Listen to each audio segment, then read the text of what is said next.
Ouais, alors moi, en fait, je suis pas chercheur et je suis pas rattaché à un organisme de recherche.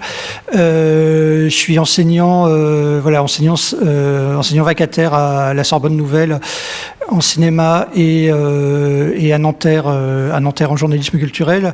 Je suis donc enseignant et critique de cinéma. Donc là, je suis venu. Alors, je suis pas du tout spécialiste de l'histoire des médias, etc.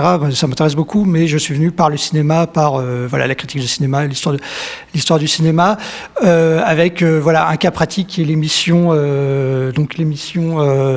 produite par Michel Arnaud, réalisée par Jacques Rosier, Ni figue ni raisin. Donc Rosier a réalisé 2 épisodes. Donc une émission de 65. Vous allez voir l'école du plein air et l'école du studio. En fait, c'est 2 épisodes complémentaires qui se regardent presque en chien de faïence, on va dire. Donc un épisode d'hiver et un épisode d'été en juin.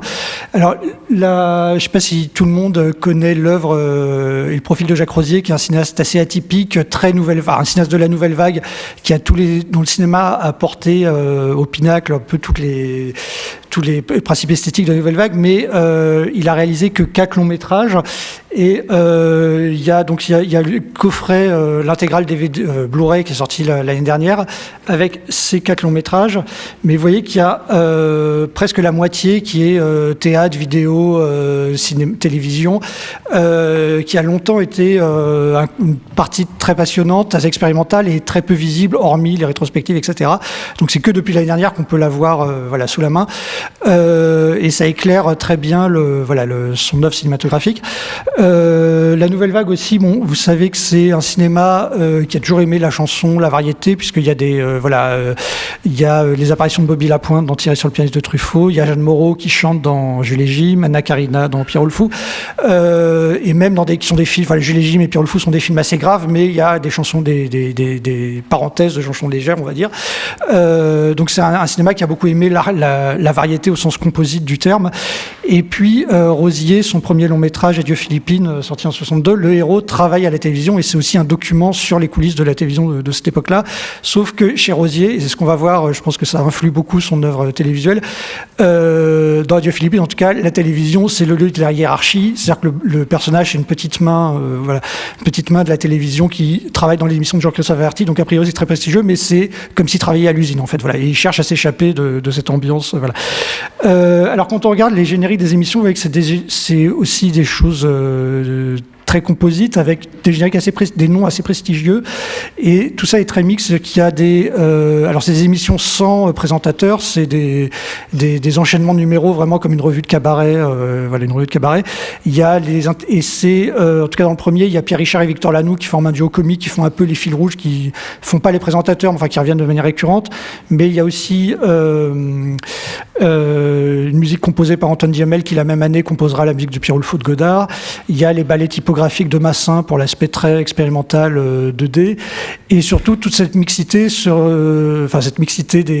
artistique se reflète aussi dans la mixité musicale, puisqu'il y a à la fois il y a les chansons type yéyé très de l'époque, mais il y a beaucoup il y a Dario Moreno, mais il y a du bossa nova, du twist, du rhythm and blues, tout ça est très très mélangé. Donc c'est en soi déjà une émission très hybride, puisque c'est de la variété ou peut-être de la méta-variété, parce qu'il n'y a pas de présentateur. Il y a parfois il y a plutôt un fil rouge narratif. C'est plutôt composé comme des revues de cabaret avec des suites de numéros qui s'enchaînent les unes des autres. On peut dire que c'est 2 comédies musicales, mais vraiment où le sens comédie prend son sens, puisque c'est vraiment basé sur des effets comiques. Et surtout dans le deuxième, il y a une façon de montrer les coulisses de la télé et de les critiquer, de critiquer la télé. Donc c'est une œuvre aussi de trublion, en fait. Voilà, Rosier, c'est vraiment un cinéaste libertaire, voire anarchisant.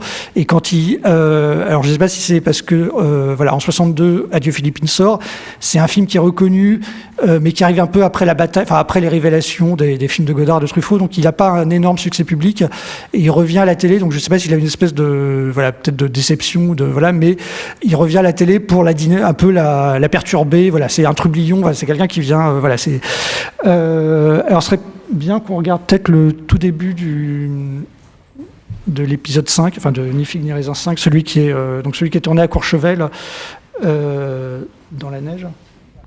Bon, on aurait pu regarder ça en entier, mais je montre ça pour cet enchaînement quand même assez fabuleux de registres. Alors vous voyez que ça commence, il y a une séquence pré-générique méta où voilà, on commence dans les coulisses avec les claps, mais c'est non seulement les coulisses, mais c'est les coulisses qui ratent puisque c'est vraiment l'éloge, enfin une sorte d'amateurisme revendiqué où on n'arrive même pas, voilà, on n'arrive même pas à bien faire le clap, etc. Donc on est vraiment dans des coulisses qui portent déjà une sorte de critique de la machinerie télévisuelle. Après, il y a il y a le générique, voilà, très pittoresque, carte postale. Et puis ce premier numéro avec un groupe qui s'appelle Les Parisiennes, avec ce dispositif hyper nouvelle vague qui est la caméra embarquée et qui permet de faire un travelling très très long. Et c'est aussi à l'unisson de ce que dit la chanson, puisque c'est des jeunes secrétaires qui ont quitté leur boulot et qui vont profiter du grand air. Et donc on montre qu'on est fou de joie de sortir du studio, de faire des grands mouvements, et tout ça avec évidemment le bricolage nouvelle vague, c'est-à-dire très célèbre comme le triporteur de Godard sur un bout de souffle. Mais ça, une photo qui est peut-être moins connue, qui est le tournage d'Adieu Philippines de Godard, où il transforme deux chevaux en voiture travelling, mais on a l'impression que c'est une sorte de bateau pirate comme ça, assez brinque-ballant. Bon, ça c'est d'autres exemples de travelling célèbres comme celui de Week-end de Godard. Il y a un autre exemple peut-être moins célèbre qui est un film de Skolimowski polonais, où il y a un travelling, une poursuite entre une moto et un train, depuis le train, très très virtuose, mais fait avec très peu de moyens. Donc j'ai montré ça pour l'enchaînement des numéros. Alors un peu plus loin, dans l'extrait plus long, après il y a après Les Parisiennes en traîneau, il y a Dario Moreno dans la neige, et on continue l'aspect comique avec on est dans la mise à l'épreuve du réel, c'est-à-dire qu'il essaye d'avancer dans la neige, et il s'empêtre, etc. Et on va montrer la fatigue, la difficulté. Et ce numéro-là, il est entrelacé avec un numéro de chorégraphie mexicaine. Je ne sais pas de quel groupe, mais traité de manière très, très abstraite, très calligraphique, où là, au contraire, c'est un geste très, très pur. Autant Moreno, il était empêtré dans la neige, autant là, la chorégraphie hispanisante, c'est quelque chose de très, très pur. Donc, en fait, et les deux numéros sont entrelacés, ils se suivent pas. Là, il y a un montage parallèle, un montage alterné entre les deux qui est très brillant. Tout ça aussi, c'est aussi très, très propre à la nouvelle vague et à Rosier en particulier, puisque dans Adieu Philippines, il y a une séquence de mambo à la fin, où ça commence avec un mambo, on voit un couple danser, mais il y a un effet caméra subjective où à la fin on danse avec l'actrice les yeux dans les yeux. Et toujours sur cette idée du geste pur, évidemment ça nous ramène aussi au Scopitone de la même époque, donc le proto vidéoclip, avec un autre exemple enneigé fameux qui est le Scopitone de Claude Lelouch pour Claude François sur Belle Belle Belle. Et alors là, j'ai retrouvé une petite interview de Lelouch récente où il parle de son rapport au Scopitone. Ce qui est intéressant, c'est aussi, alors il y a un aspect aussi nouvelle vague là-dedans, c'est que c'est profiter, en tout cas ne pas retourner les circonstances. C'est-à-dire que là, il disait que le clip de Claude François, c'était prévu pour une chorégraphie dans la forêt. Il avait neigé pendant la nuit, et en fait, en fait, ils ont profité. Ils ont dit on va le faire quand même dans la neige, ce qui changeait la chorégraphie.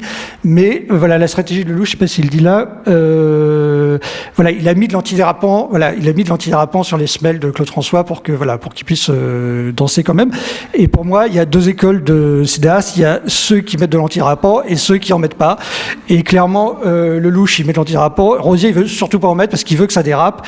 Et dans la suite des numéros, c'est exactement ça. C'est-à-dire qu'il y a beaucoup aussi de sortes de petits scopitones ou de chanteuses qui chantent dans les télécabines ou sur les skis. Mais effectivement, on va les mettre sur les skis pour ce qu'on attend, c'est la chute. Que ce soit donc c'est à la fois le geste pur des skieurs, des patineuses, mais on attend qu'une chose, c'est la chute. Et puis il y a un autre aspect très peut-être assez proche d'Avertis, c'est tout ce qui est et dans l'abstraction, tous les jeux typographiques. Donc il y a des jeux de mots, alors par exemple ski, kilt, téléski, kiss. Alors là j'en ai mis que 4, mais il y a 20-30 mots comme ça qui s'enchaînent, qui font qu'est-ce que,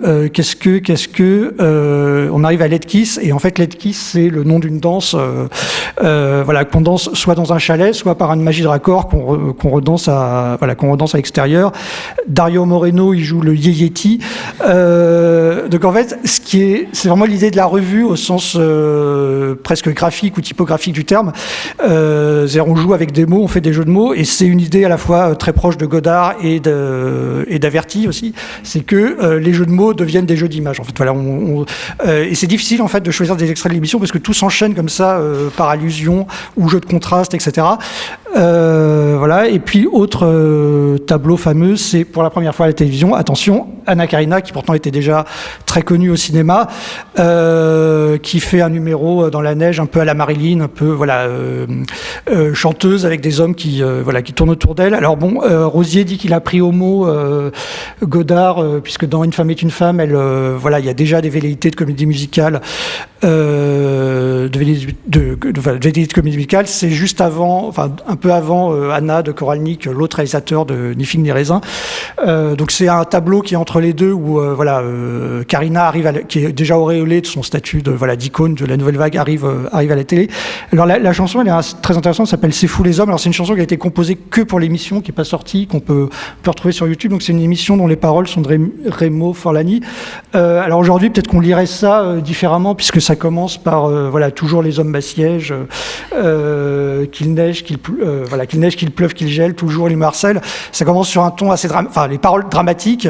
Après dans la suite de la chanson, elle retourne ça dans une chorégraphie à la Marilyn avec tous les en gros les hommes m'assiègent mais je les mène par le bout du nez. Mais alors c'est peut-être parce qu'on voit les choses différemment aujourd'hui. Il y a souvent comme ce thème un peu des hommes il y a le Yéyéti, l'abominable homme des neiges. Il y a les hommes qui tournent autour, Lanou et Richard qui tournent autour des chanteuses. Mais tout ça, alors j'ai pas mis Lanou et Richard, la récurrence, c'est aussi ils sont là souvent ils se cassent simplement la figure dans la neige. En fait, ça revient souvent. Et il y a un tableau, qui est pas le tableau final, mais quasiment final, où tout le monde se retrouve la jambe dans le plâtre à l'hôpital. Et il y a une chorégraphie très belle, très mécanique, justement, qui joue de l'aspect très mécanique, très empêché, où je trouve que Richard est absolument extraordinaire là-dedans.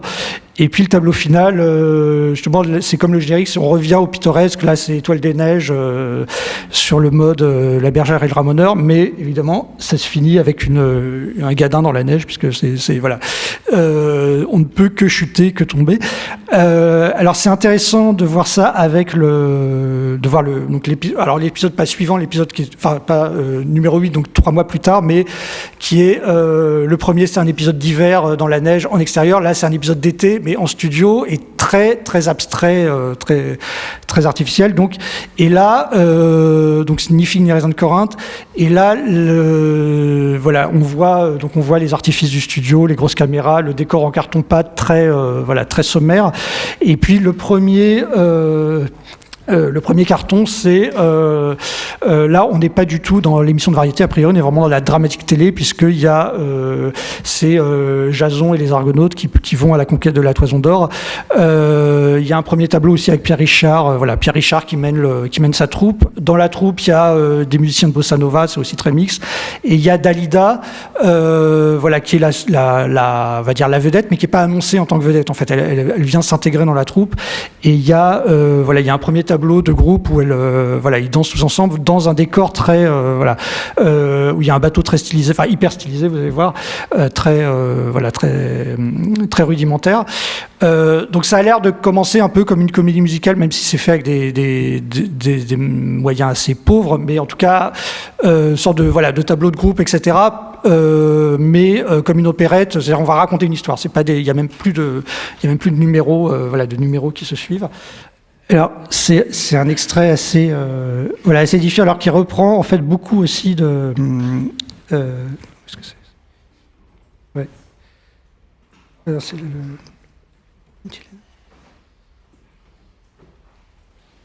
beaucoup. Enfin, ça parle de la télévision comme fabrication, le mode de production économique, etc. Après, ce qui est évidemment, c'est la satire, montrer l'arrivée de la hiérarchie, les contraintes, etc., les attentes. Avec le dérapage, c'est le goût du dérapage en fait, c'est que là, dans le précédent, le dérapage c'était juste des gens qui se cassaient la figure dans la neige, bon c'était pas très grave. Là, c'est l'émission qui dérape en elle-même, avec un goût de ça. vous voyez que le montage est assez heurté. Il joue beaucoup sur l'incompréhension entre les petits, la hiérarchie et puis la troupe qui les regarde avec un air soit interloqué ou amusé, mais enfin il n'y a pas de raccord. Tout ça est très heurté, quoi. Voilà, volontairement très heurté. Et la séquence suivante, donc là il y a carrément Michel Arnaud qui débarque en personne, qui demande qu'est-ce qui se passe, etc. Donc c'est la vraie productrice de l'émission qui demande qu'est-ce qui se passe, et Pierre Richard dit oh là là, c'est le bazar. Il dit si vous voulez je peux chanter, et il lui répond c'est bien, oui, ça va nous dépanner, mais au moins on a 3 minutes de gagner avec votre chanson. Donc voilà, elle fait sa chanson, mais c'est clairement, on dit aussi que les chansons ne sont que secondaires. Les chansons c'est du dépannage en fait, c'est pas le cœur de l'émission. Il y a un autre moment quand même qui a priori serait celui qui serait mis en avant, c'est le Dalida qui chante en vedette, alors qu'elle a dit avant que non, elle n'allait pas chanter. Donc voilà, il y a tout ça sur toute l'ironie de tout ça. Alors c'est dans un entretien, il n'y a pas énormément de documents sur la fabrication de l'émission, mais bon, il y a un entretien avec Rosier dans cet ouvrage publié par Les Cahiers en 2001. Et en fait, lui, il revendique clairement le terme de détournement en disant que, en fait, c'est aussi, il met en scène ce qui n'était pas possible à faire. Par exemple, il y a des moments où il y a des harpies. Il pensait faire une chorégraphie avec des personnages qui flottent, etc. Et c'est un truc très bricolé avec des ceintures, etc. Très disgracieux. Mais justement, il insiste sur la disgrâce de ça. Et en fait, lui emploie carrément même le terme de reportage sur la difficulté A. Et la grande différence par rapport à l'émission précédente, c'est que l'émission précédente, c'est encore du tournage Nouvelle Vague avec des petites caméras 16 mm et du montage cinéma. Là, il est en régie, il est en studio, il est en régie. Alors même si c'est pas du direct, mais c'est les dispositifs de captation en fait, de prendre ce qu'il dit, il prend les événements comme ils arrivaient. C'est pour ça que le montage est assez heurté. On pense que tout n'est pas été fait au même moment, donc c'est tout est assez bricolé. Et en même temps, il y a toujours des expérimentations, soit une expérimentation burlesque, comme la façon de présenter le Minotaure comme presque un jeu de marionnettes, ou un truc un peu une course poursuite un peu délirante. Une autre expérimentation qui est assez assez jolie, qui est le chant des sirènes, où on travaille, alors c'est pas aussi raffiné qu'Averti, mais on travaille sur la dégradation de l'image vidéo pour montrer un chant assez enchanteur, assez hypnotique, etc. Et ce qui est intéressant, c'est le point de vue de l'équipe, en fait, qui n'est pas le point de vue du cinéaste ou du réalisateur. Donc il y a, à l'occasion d'un grand entretien avec Antoine Duhamel, le compositeur, il parle rapidement de cette émission. Alors c'est pas ses meilleurs souvenirs professionnels, mais en fait, en gros, il dit que lui et les danseurs, et les artistes, en gros, ont répété ça comme une opérette, comme un spectacle, avec comme un spectacle en gros, et que Rosier arrivait le soir et était jamais content, et qu'en fait c'est alors on peut travailler, discuter longtemps là-dessus, mais c'est une émission qui travaille en tout cas chez Rosier, il y a presque sans doute un peu de perversion, mais il y a un différentiel, c'est-à-dire que les chanteurs, les comédiens, le compositeur, ils pensent faire un spectacle. Lui, il veut faire un spectacle en régie, un reportage sur quelque chose qui dérape. Et ils font pas la même chose en fait. Et ils travaillent sur ce décalage-là. Ce qui est sans doute désagréable quand on est du côté des gens, des performeurs, on va dire.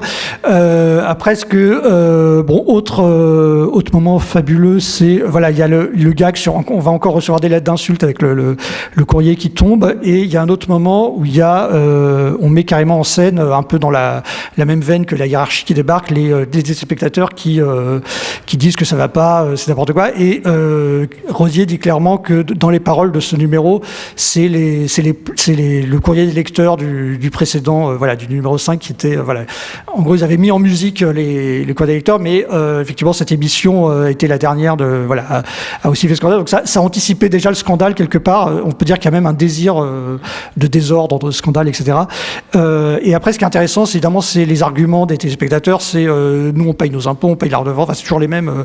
Il y a une espèce de quel spectacle indigne, etc. Vous nous faites honte, etc. Alors, je dirais que en conclusion, ce qui est intéressant, c'est que Rosier, c'est deux œuvres très différentes sur intérieur, extérieur, naturel, artificiel, ce qui est prévu, ce qui est pas prévu, ce qui est réussi, raté.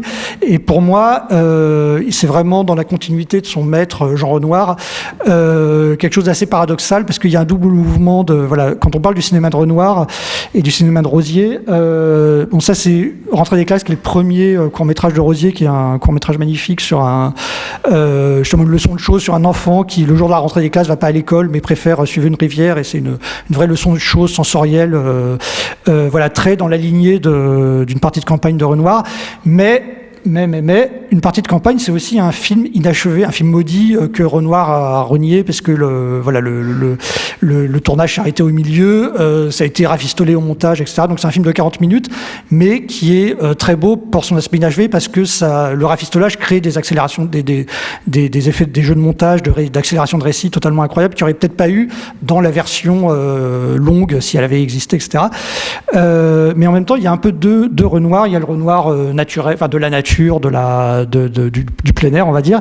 Et puis il y a un Renoir qui est peut-être moins cité, ou en tout cas qui est aujourd'hui peut-être plus démodé, qui est le Renoir de fin de carrière, où il retourne en studio, et un film donc dont Jacques Rosier a fait un stage sur ce film qui s'appelle French Cancan, donc de 54, qui raconte la création du Moulin Rouge, voilà, avec des grands, voilà, en studio, des grands décors, avec évidemment beaucoup de références à la peinture.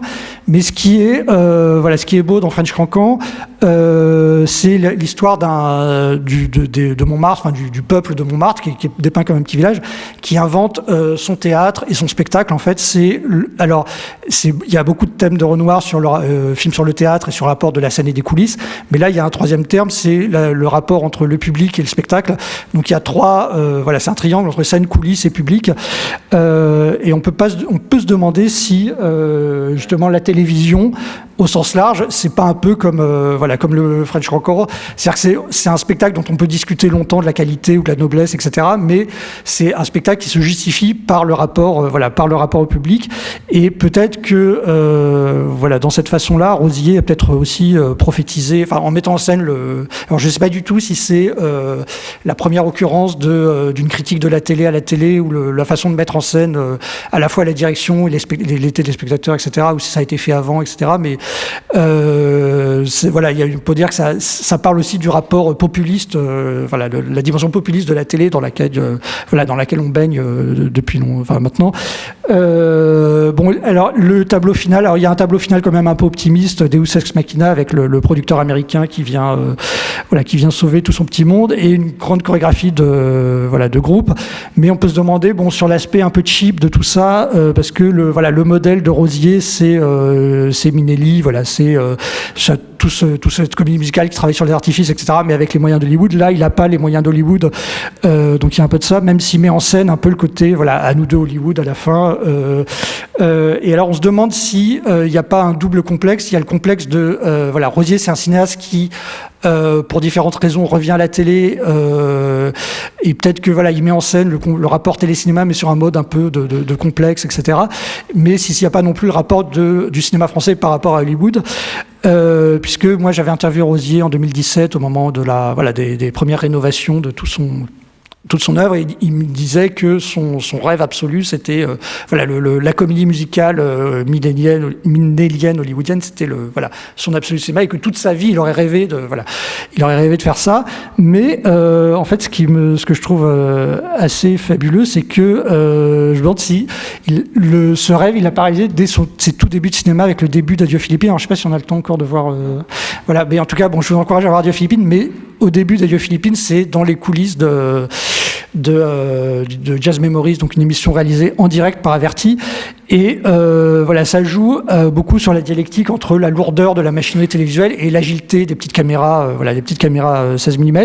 Il y a alors comme beaucoup tous les films de la nouvelle vague de cette époque, c'est totalement post-synchronisé, mais le travail de son, c'est vraiment de la dentelle. Et en fait, il y a une dialectique entre l'aspect très nonchalant de l'image, un peu, voilà, où tout a l'air un peu filmé, comme ça on attrape les choses comme on peut, et la précision de la bande son où il y a qui a été tellement refaite, mais où il y a du jazz, il y a en fait il y a le jazz et on entend, voilà, on voit Averti en régie qui s'énerve, mais qui bouillonne, mais en même temps il y a presque des relances entre la musique jazzy et l'énervement d'Averti.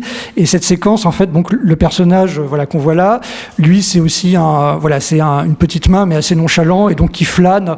En fait, il flâne dans cette ruche où tout le monde est très agité. Donc, en fait, c'est une séquence qui joue beaucoup aussi sur les contrastes, voilà, coulisses, mais décontraction, nervosité, etc. Et la musique là-dessus, enfin le jazz, voilà, des jeux de contrepoint, etc.